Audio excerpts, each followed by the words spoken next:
I have my sister Catherine Tonello, my dad Jeff Tonello, and my mom Laura Tonello here to view my speech tonight.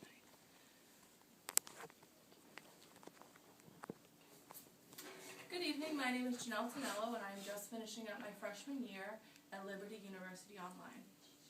Tonight I would like to talk about the subject of premarital sex and how it is wrong and how it has been redefined by the world and how the church needs to redefine it today. The only way to truly define sex is to go to the Bible, so tonight I'd like to first start in Song of Solomon 8:4, which says, "I want you to swear, O daughters of Israel, do not arouse or awaken my love until she pleases." And I got that from the American Standard Bible. This is saying that you are not to arouse any physical feelings until the time is right. How do you know when the time is right, you might ask? Well, that's easy. You must be married, and God clearly states that. In order to have sex, you need to have that full commitment with the person next to you, and it needs to be a serious commitment ordained by God alone. In Genesis 2:24 we see, "For this reason a man shall leave his father and mother and be joined to his wife, and they shall become one flesh." Other versions say leave and be united, some versions say leave and be joined, and others say leave and cleave to their spouse. I want to focus on the first part, which is leave. In order to have true intimacy, it's not just about having sex, but it's about the leave part. You need to be able to leave your parents. If you are not married and you're just in any relationship, having sex with someone is the cleaving part, but you haven't left your parents yet. If you haven't left your parents in your own marriage, it's going to cause decay in the marriage because you're going to your parents for help and you're not fully united with your spouse and you're not always talking with them and you're not communicating with them correctly. And I got this from www.gotquestions.org. And next I'd like to talk about what the world has been up to. America is a slowly declining whirlpool, and the church is getting sucked into it, sadly. Today, sometimes you look and there's really no difference between the way the world acts and the way the teenagers in the church act. 34% of teenagers have at least one pregnancy before they're 20. 79% of teenagers who become pregnant are unmarried, and 80% of teenagers who become pregnant, they're unplanned pregnancies. Clearly, this shows that teenagers are not responsible enough to have sex. First off, they're not educated enough to know when you can get pregnant while having sex if 80% of their pregnancies are unplanned. America has the highest teen pregnancy in the world. It's twice as high as Canada and 4 times as high as Japan.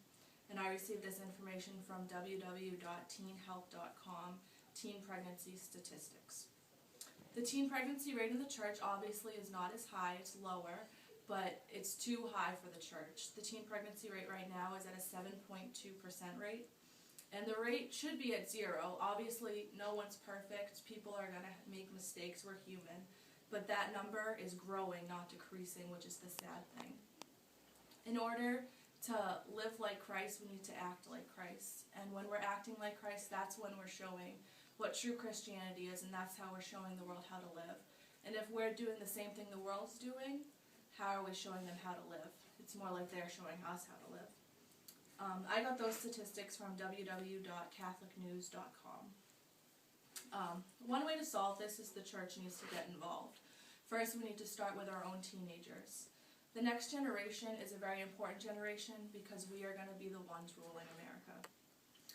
The church needs to invest more time in drawing closer with the next generation. That bridge needs to be gapped.